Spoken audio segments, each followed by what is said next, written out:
আমি আবির, বাবা মায়ের একটি অবাধ্য বখাটে ছেলে। আমি সারাদিন খালি ঘুরে ফিরে আর ফেসবুক চালাই। হঠাৎ করে ফেসবুকে আমার একটা মেয়ের সাথে পরিচয় হলো। তার নাম প্রিয়া।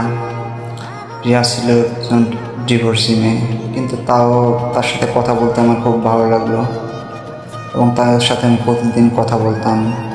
একদিন ফার্স্ট তার একটা ভিডিও সে আমাকে পাঠালো, তাকে দেখে আমি মুগ্ধ হয়ে গেলাম। সে আমার সব কথা জানার পরে সে আমাকে বলল আমি যদি কোনো কাজ করি তাহলে ভালো হয়।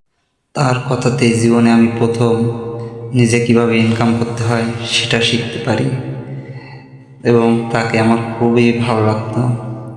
তার সাথে কথা না বললে আমি থাকতেই পারতাম না। এভাবে দিন আমার চলে যাচ্ছিল।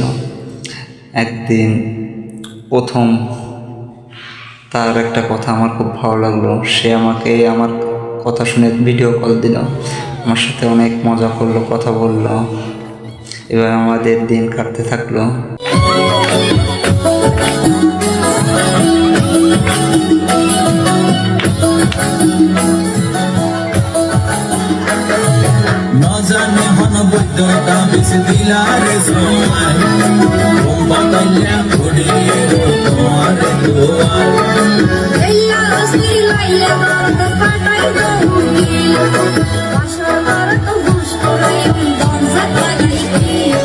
এরপর সেই কাঙ্ক্ষিত দিন আসলো, যেদিন আমরা প্রথম দেখা করলাম। দেখা করে অনেক সময় গল্প করলাম, কথা বললাম। তার কথা শুনে আমার একদম জীবনটা কীভাবে যে বদলে গেলাম বুঝতে পারলাম না। অনেক ঘোরাঘুরি করলাম, একসাথে সময় কাটালাম। আমি তাকে মন থেকে বলে বসলাম যে তুমি আমার জীবনে এসে আমার জীবনটা বদলে দিয়েছো। তুমি যদি চাও তাহলে সারা জীবন আমার জীবনের সঙ্গে আমার পাশে থাকতে পারো। সে কিছুক্ষণ চুপ করে থেকে সে বলল আমাকে রাখতে পারবে ধরে।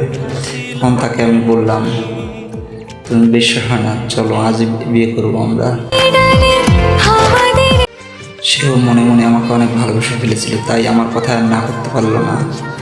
আমরা একটা কাজে অফিসে গেলাম এবং সেখানে গিয়ে আমরা দুজনকে চিরজীবনের জন্য আপন করে নিলাম। জীবনের স্বাদ পেলাম আজকে নতুন করে, সুখ যেন হাত বাড়িয়ে এলো আমার। তারপর থেকে আমাদের নতুন জীবন শুরু হলো। প্রিয়াও আমার অনেক খেয়াল রাখতো, আমিও তাকে অনেক খেয়াল রাখতাম। কখনো বুঝতে দিতাম না তার জীবনের কষ্ট, বা সে কখনো আমাকেও বুঝতে দিত না আমার জীবনের কষ্টটা। আমাদের জীবনটা খুব সুন্দরভাবে চলতে লাগলো।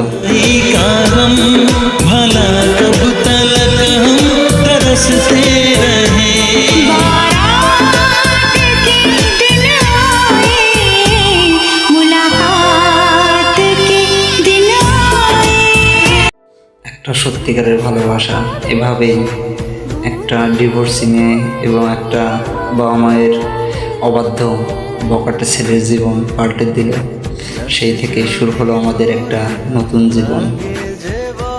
আমাদের গল্পটা যদি ভালো লাগে এবং এরকম ভালো সুন্দর সুন্দর রোমান্টিক গল্প যদি আপনারা শুনতে চান তাহলে সাবস্ক্রাইব করে পাশে থাকবেন।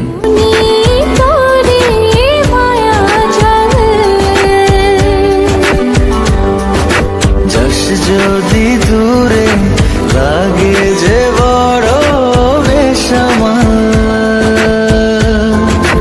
ও তোর ছাড়া থাকা যায় না, ওরে আয় না কাছে আয় না, দূরে গেলে যাই যে পুরে কৃষি হয়।